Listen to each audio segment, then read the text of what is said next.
This is a great program, and I've been very active in it. I'm really going to focus more on the social policy benefits and how governments can play a role in this framework, okay? So without going into great detail, you got a huge package, which I won't go through, but it's a lot of materials. I mean, it'll take you, quite a while to do it, but basically, just quickly, I'll show you some of the things I have here. I've presented quite a bit around the country on what's called social policy issues involving the OZ program. The problem with the OZ program as it exists today, OZ means opportunity zones. For those that you may not know it well, Congress passed a law that basically said if you provide capital gains investments in opportunity zone designated areas, you will get 3 tax benefits. One, you'll defer your capital gains tax till December 31, 2026.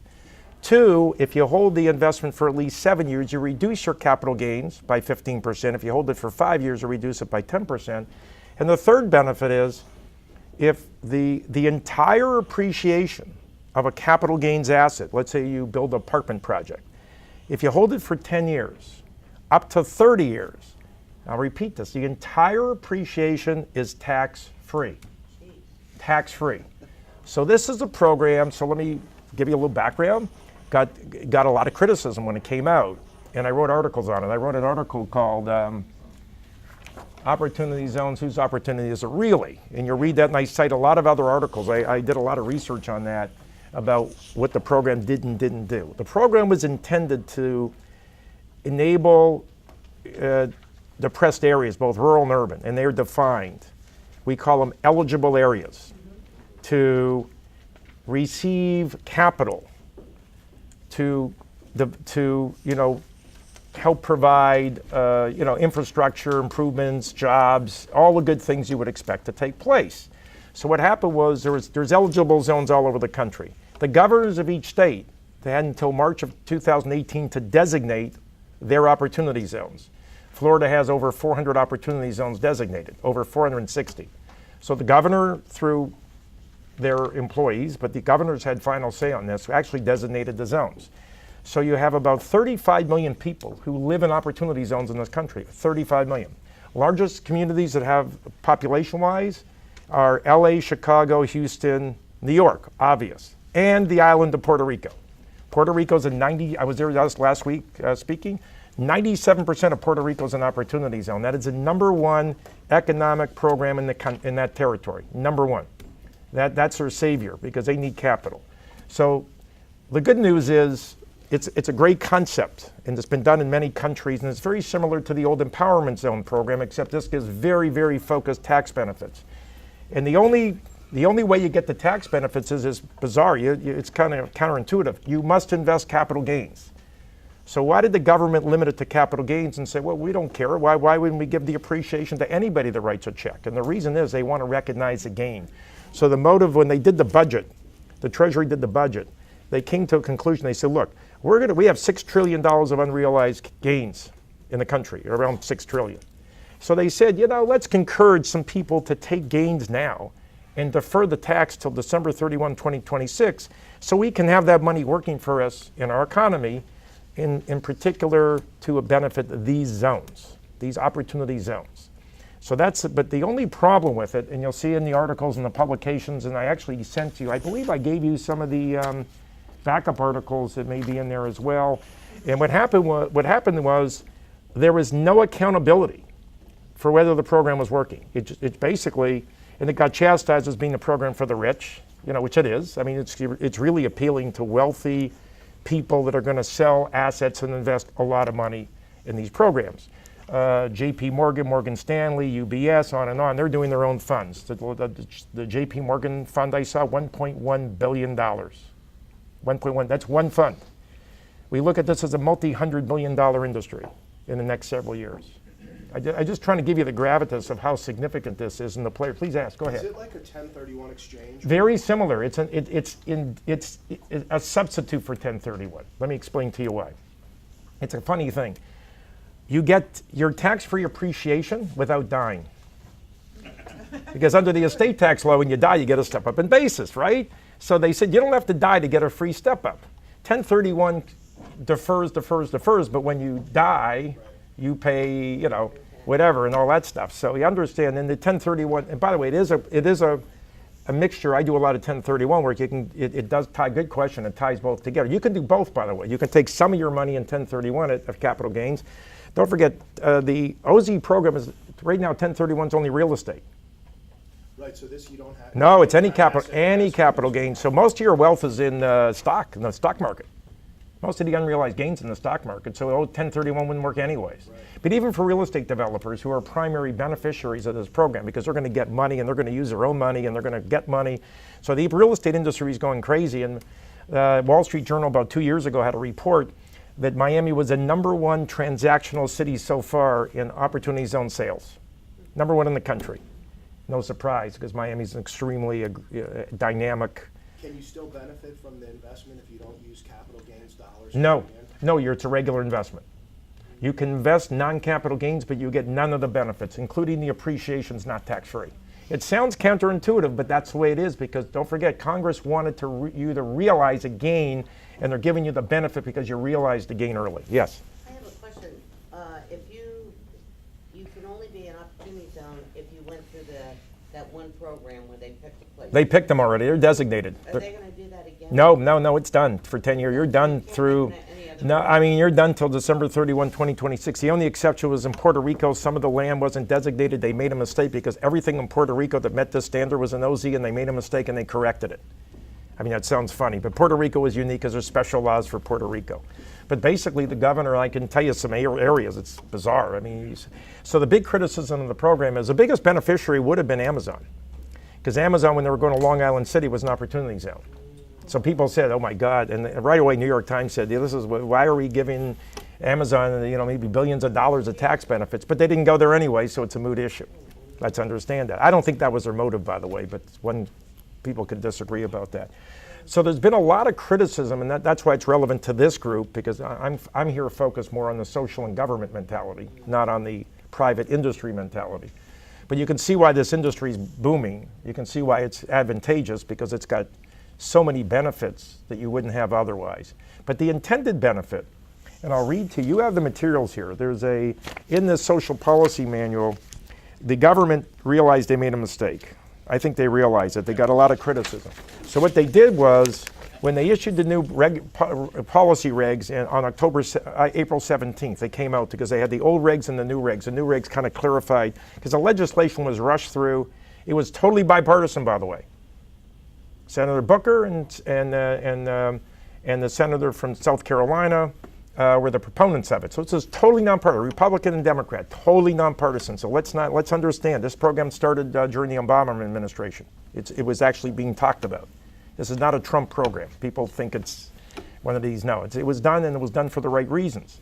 So the Treasury Department, when they issued the new regs, and you'll see a lot of my comments on it, issued a document called Request for Information on Data Collection on Tracking for Qualified Opportunity Zones. And they say in the article, you have a copy in your folder, they say that the program was intended to encourage economic growth and investment in designated distressed communities by providing federal tax incentives to taxpayers who invest in businesses located within the zones. The purpose of information collection and tracking is to measure the effectiveness of the policy in achieving the stated goals.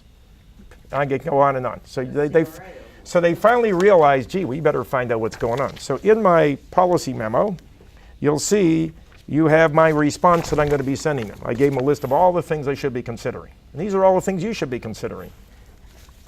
Jobs, affordable housing, increasing services, engaging local residents in the process. You will increase the tax base. So the win for everybody is the tax base is going to go up, because you have capital going in the tax base will go up, because projects that wouldn't have been done will be done, and the tax base will go up. That's a win for everybody. And the governments can decide what they want to do with that excess tax. Okay, but that's a benefit. And the key is government agencies working together in an effort to get the residents involved and help the program. So basically, you'll have a list. There are about 26 states that have proposed opportunity zone laws. Puerto Rico signed theirs in law last week. I was there. The governor signed it. Maryland signed a law. The governor gave about $56 million to Baltimore to further incentivize the program. So what's going on here, folks, is you see that the local governments are now getting actively involved in the process because they recognize if they want to if they want to just not have developers come in and build a high-rise right on a fringe zone. I give you examples of that, which is perfectly legal. So let's please understand there's nothing wrong. Anybody taking advantage of the program, they're following the law. So please understand there's nothing wrong with that. On the other hand, there is a social policy that was supposed to be accomplished, and it wasn't accomplished. And the purpose of the Treasury notice was to try to now gather information. Now, why would they gather information? For just like any law. One, they may change it, they may amend it, they may extend it. Because if this is a successful program, it'll be extended. Like any program, if it's really working. So I think the government finally took all the criticism, realized because the statute, don't forget, the Treasury Department can't legislate. All they can do is get information. They're not allowed to change the law. There are laws pending that would actually try to give extra benefits for low-cost housing, this and that. So they're actually people, and state governments are actually having their own incentives that favor certain industries.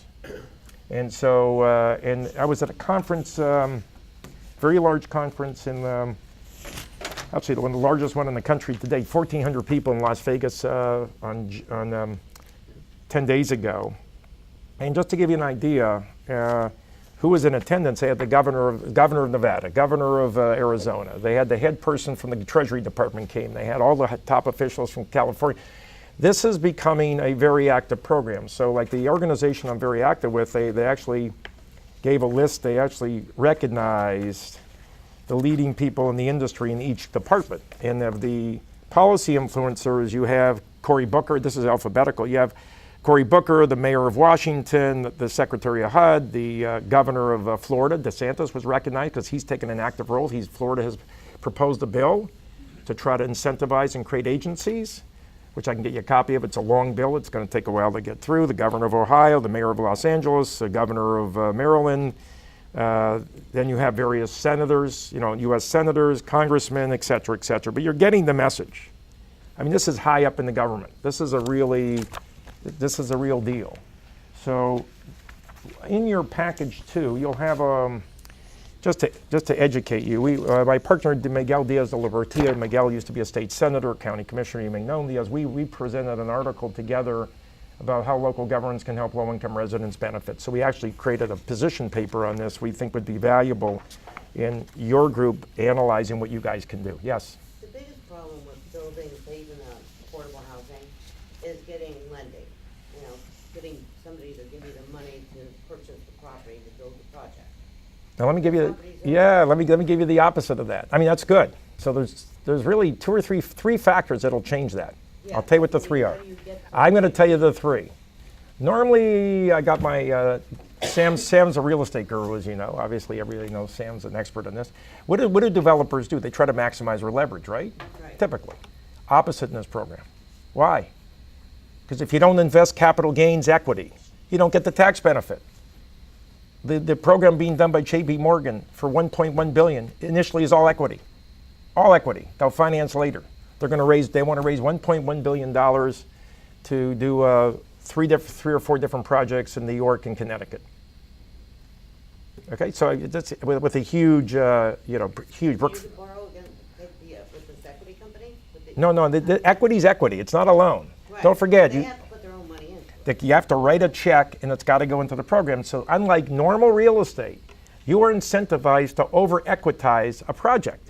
That's step number one. Step number two, of course, is you get the tax benefits, so that encourages. Three, all of these zones are going to be CRA credits for banks. They're all going to be CRA. If you're an opportunity zone, you're a CRA.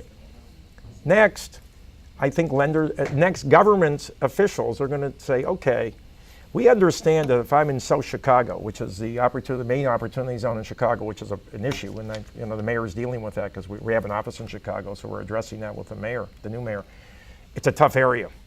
And they picked a zone that's really tough. So what the government got? They got to incentivize. They got to go in there. They got to help. They got to provide programs. The government of Puerto Rico, they got 6 banks, consortium banks. They're providing $400 or $600 million of financing at very low rates for projects. They actually got together and they have these incentive programs. Puerto Rico adds tax credits. They want hospitality. They give an extra tax credit, which you can sell and monetize. You can monetize it. They give a 25% tax credit. You can monetize it to 20%. That's equity. They just gave you 20% equity because that tax credit goes against your tax return. So you're seeing governments do all these things. A lot like community redevelopment authorities like in Dade or Broward or whatever, they have these CRAs that are giving you grants. So what's the government got? What's the role of the government here? The role of the government is to step in and figure out what to do. I put a package in here, like I thought it was really interesting. I happen to be involved in Tamarack. So I met with Tamarack and the people in Tamarack. They were delightful, and they said, hey, they already have an opportunity zone package. Presentation, I put it in your package. It's really neat what they did. They located their areas of OZ, and they said, I didn't give you the whole package, I just sort of summarized, and they actually showed the areas. And their attitude is, we'll help you try to put a package together in these, because they only have 2 OZ zones. But they really need to work in those. They're kind of fringe areas. And they're promoting this. And you're seeing and again, I go back to Puerto Rico that I believe is ahead of the curve. Within 60 days, they announced in Puerto Rico last week that they're going to actually have a list of all their OZ projects that they're going to promote. They're going to go to the public and say, we the government are sponsoring these projects all over the island. They took the bull by the horns and saying, you don't have to come to us, we'll come to you and tell you where we need help. Tamarack did that. It was really neat. Because they What do you need to do that? well, you don't have to do it. But if get the word out. Yeah, now the other thing is what's happening, like we had a conference in Miami in March, and the Mayor Suarez came, and he made a comment. It was a great comment. He said, first of all, great, we're all in favor of it, this is terrific. And he said, we will expedite all of the zoning and building process of an OZ project. We will go out of our way to expedite those processes. That's a major problem because we know in Florida zoning and permitting can take a long time. Is Overtown in? Yes, most of it is, yeah. Most of it is, yeah, actually, so when you look at Miami, which is my hometown, it's a little weird. Miami's interesting. There's areas, if you're just west of the Bright Line, that's an OZ. Bright Line's kind of a neat area. If you're going in the corridor between the railroad tracks and Biscayne Boulevard from 14th Street to 36th Street, that whole area is an OZ. You're seeing multiple skyscrapers go up, and you're looking there and saying, wait a minute, what happened here? Well, somebody picked that zone. The entire Solomia project, which is in North Miami, just south of FIU, is an OZ zone.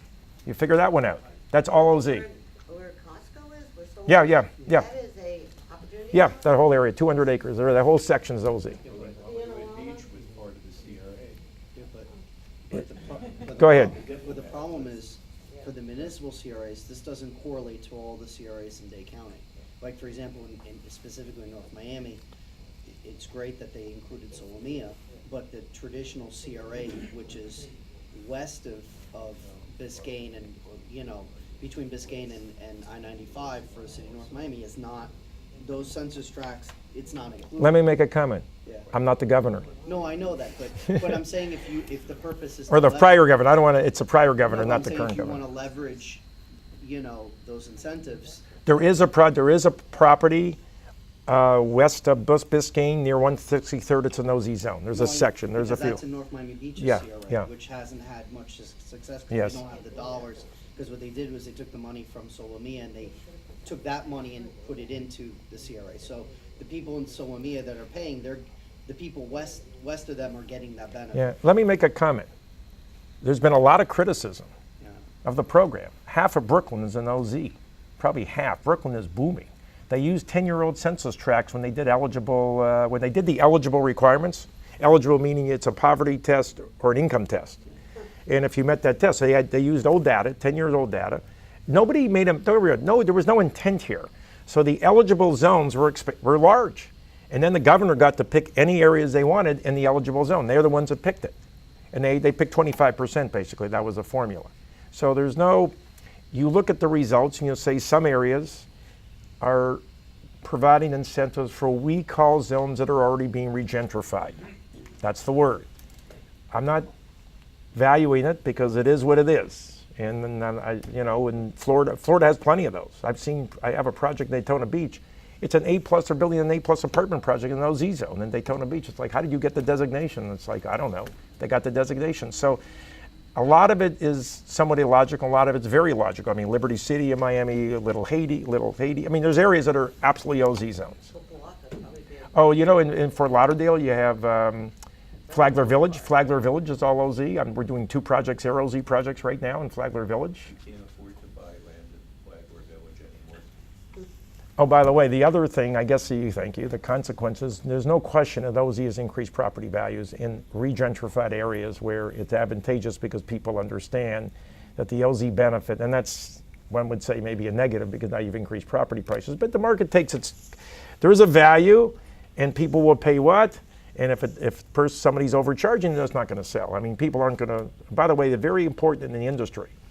Bad OZ projects don't get done or should not get done. Just because a project's in an OZ doesn't mean it's going to work. It's got to make economic sense. And that's where the government needs to come in, especially if they want to, I mean, what's the number one area? Subsidized housing, right? Workforce housing, probably critical. And it's got to be rental.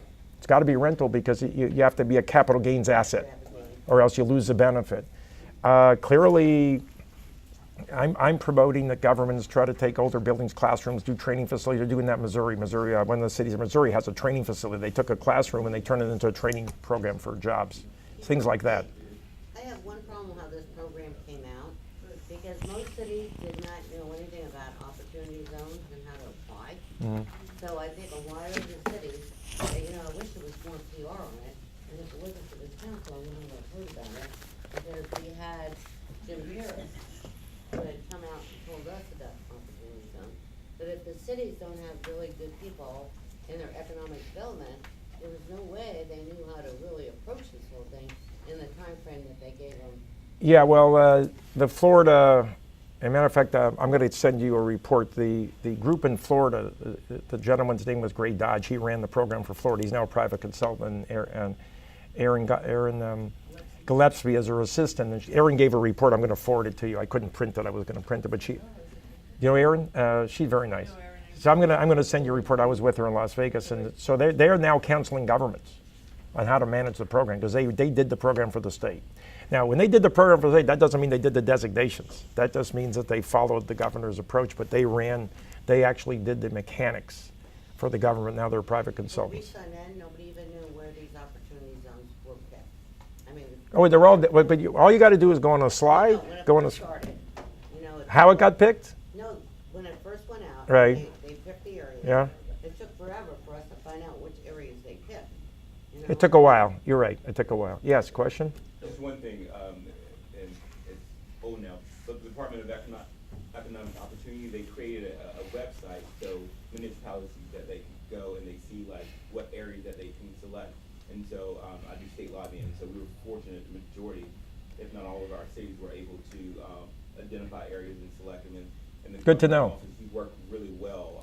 I'm glad to hear that. Those areas. DO, they did a great job. I think it was cities that maybe didn't have representation that didn't know, but the DEO website, it was really great. Like they highlighted all the areas and stuff.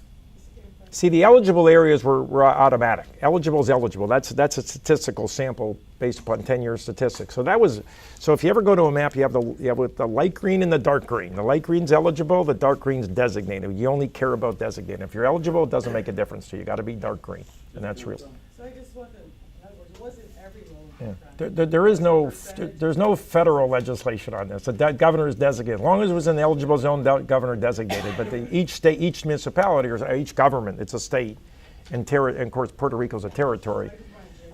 Any success stories down here in South Florida where projects in this started in the ground? Yeah. done, Okay. Great. Well, first of all, let's understand that there's not a lot of activity until April 17th because the new regs came out. Nobody understood the law. The new regs came out April 17th. We're only a month away. So I can tell you that the activities increased dramatically. Projects aren't done yet because it's still new. There is no project that's done, completed, successful. That's obvious. But the other hand, am I seeing a lot more activity? Yes. I think you're going to see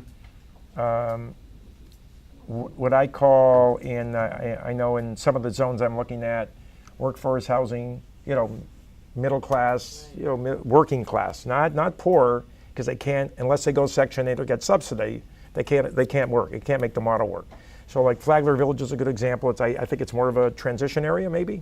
I think that area is getting better. I don't know. Is it a?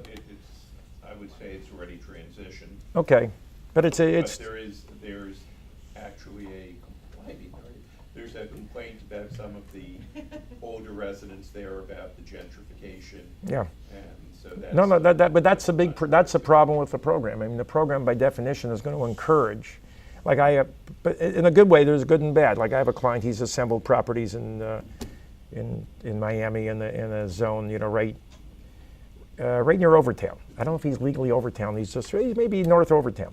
Yeah, he's Overtown, and it's kind of in the fringe area. And he's got a little apartment project. He's buying another one. It's a dilapidated apartment. He's going to knock it down. He's going to knock the other one down. He's going to build 150 units of affordable housing and go probably Section 8 and do it right and get all the tax benefits and do a Section 8 program and put it through the program. And that's what you want.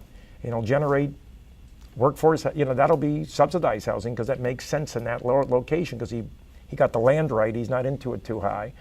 If you people are paying, in some areas you're paying, $5-10 million an acre. And in those E-zone, okay, you can build a high rise. They're not going to build affordable housing when they're paying that much. You understand my master chair. So it depends on where you are and the nature. And Miami obviously is a very expensive city, as we all know, very expensive. And depending where you're in Miami, real estate's expensive and the rents are high and it's an issue. So the government needs to step in, and I think not just step in from affordable housing. If it was me, I'd have a job training program. I would incentivize where if you hire people, residents, I train them and hire them in the area to do construction or do services or do that. We will give you rebates on taxes or things like that, sales tax or whatever. There's so many ways where the government doesn't have to write a check that they can benefit these programs. You can give TIF tax incentives, things like that. And that's, and then you need to get the banks to join in and make loans. But I think that's what we need, You've the got banks some to make fantastic ideas, you really do, and I appreciate it. I just want to open it up not only to the Sure. community members, but to the public as well. If anyone has any questions. I'm sorry I'm speaking fast because Maybe concerning affordable housing. they gave me a short time zone, so I speak quickly when I have to. You really do. I know what they said, Ronnie, you only got 20 minutes, half an hour, so get it. Okay, I got it. Are there any other questions from the board or from the public? Wow. Yes. I just want to make a point. In your packet, you will have 3 different maps with the location of the opportunity zones, and on the opposite side of the map, we'll also have a list of the census tract and what municipality it's in. For Monroe County, it's easy. There's just the one in Marathon. So your map is just Marathon. Marathon. But for the for the 2 larger counties, if any of your municipalities have opportunity zones, or you'd like to know the exact extent of it, just contact the council and we can produce a map on your municipality and provide a little bit more in-depth location on it for you. That's a great move, but understand there is a government, I can tell you any property in the country if it's an opportunity zone. You just go on the site, you put in the allocation, and it'll tell you yes or no. It goes right on. There's a website you can go on. But what you've done is you've gotten a broader base, Yeah, which is I good. kinda- Which really cool because if you look at maps, like certain counties, you can actually you can see all of the sites in each county. You can visibly look at them and say, gee, this is, and you look and sometimes you're surprised and sometimes you say that makes sense. I appreciate that. Mary, do you have something? No. Sandra. Good morning, everyone. Sandra Vesey-Einhorn, Executive Director of the Coordinating Council. The CCB actually earlier this year facilitated a conversation with all of the OZs in Broward, and all the municipalities were represented. What came out of that was a consensus that the majority of the municipalities in Broward lacked either the sophistication, the staff, the manpower, or the direction to really understand how they could best leverage their OZs.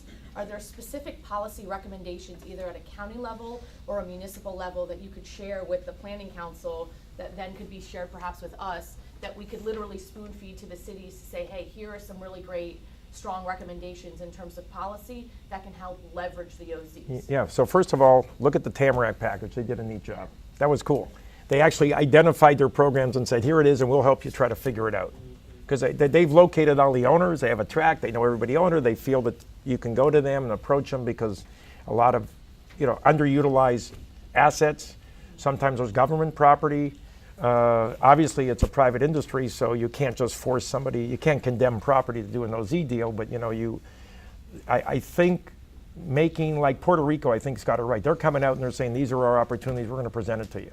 So if governments could identify the areas that they want to see promoted and what they're going to do to help promote those areas, because those are going to be the worst areas probably. And the worst areas are going to be frank with you, you're going to need some subsidies or some benefits or grants or something. Just like they have the CRA grants in Dade County. They grant money to do subsidized housing. They will give grants. That's part of the, we have a surtax in Dade County, and that part of that goes to housing. That's the purpose of the surtax in Dade County. So it's just. Broward, the state steals all of our surtax. Okay, I will. I wouldn't put it in those terms, maybe. They do utilize it. So but the point is, like, you're going to have. What are you going to do? What are you going to do for somebody that's willing to do a project that's not otherwise feasible? How do you, just because they get the tax benefits doesn't make the project successful. Understand that. It just makes it more desirable. And what do you do to now go and say, look, we the government are going to come here and we're going to do things to make it viable for you and whatever it is. I'll tell you what's really important too. All of us who are involved with developers or are developers. I mean, let's face it, the time factor to get something done is enormous. Okay. You have to accommodate that. Because first of all, the OZ program's time sensitive. Don't forget, you got to make investments. You have time periods to make investments. You have limits. You can't just sit there forever on the money. Although they did provide in the new regulations, you have the 31 months to deploy money, unless you're delayed because of zoning and permitting. They added that in because they recognize in cities like New York, New York takes forever. So it was a difficulty, but that's not the point. The main point is governments need to shortcut and make it easier to get approved. The mayor of Miami said, we will expedite your process. We're going to go electronic filing on everything. You're going to see governments go electronic filing and simplify, make it easier. And actually, it's funny because the governor of Puerto Rico last week said, we're going to challenge our bureaucracy. He actually used those words. We're going to get away from bureaucracy and we're going to come to an efficient process. I don't know if you know, like the city of Houston has no, architects sign documents in Houston. They don't have a process. The architects approve everything of them. They have a very streamlined process, very successful, I think. So again, governments need to take into account all the things that would, so you're a developer and you project these time delays, costs, this, that. Whatever you could do would be helpful to expand that. Mr. Colburn. Thank you so much.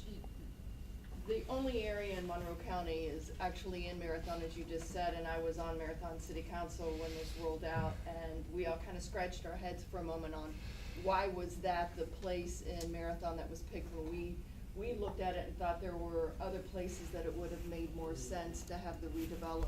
However, somebody picked somebody, either had political influence or whatever got picked. Right, so thank you, Governor Scott. At least we have one in Monroe County. They had to give one in every county. They made sure every county got one. They made sure they had to do that. Interesting. No matter what, every county is getting at least one. So we're scratching our heads on how to capitalize on this. What would you do? I'll give you the answer. I don't know the property because I know Marathon well, but I just haven't focused on it. What's it used for now, and what would be the best use, and how do you promote that use, and who do you go to? And you should take that property. Obviously, it probably is if it's a legitimate OZ section that really needs help, you figure out what you would like to see there and you promote it to the public or to targeted people that you think would be good developers to do something. And encourage it to be done and see what you can do to help them. And that's what Tamarack did. Tamarack just said, they grabbed the bull by the horn. They said, okay, we got these properties. We got to go out to the community and figure out how to get people in here. And they're actually going to their developers who do business there and saying, look, we got these properties. Maybe you take a look at them. And I think the government needs to be proactive there. Last one. One quick follow-up. A lot of cities surprisingly did not submit any, and you'd be surprised. And so, you had different. Yeah. Anyone could submit. Let's say if I had our own area, our own land, any person could submit. And so, surprisingly, some municipalities they didn't submit, and so, like you said, they were forced to select a random location in that. Yeah, they picked what they had to pick every county. They did that as a policy matter. They had to, so they did that. On behalf of the council, thank you very much. Pleasure. Excellent.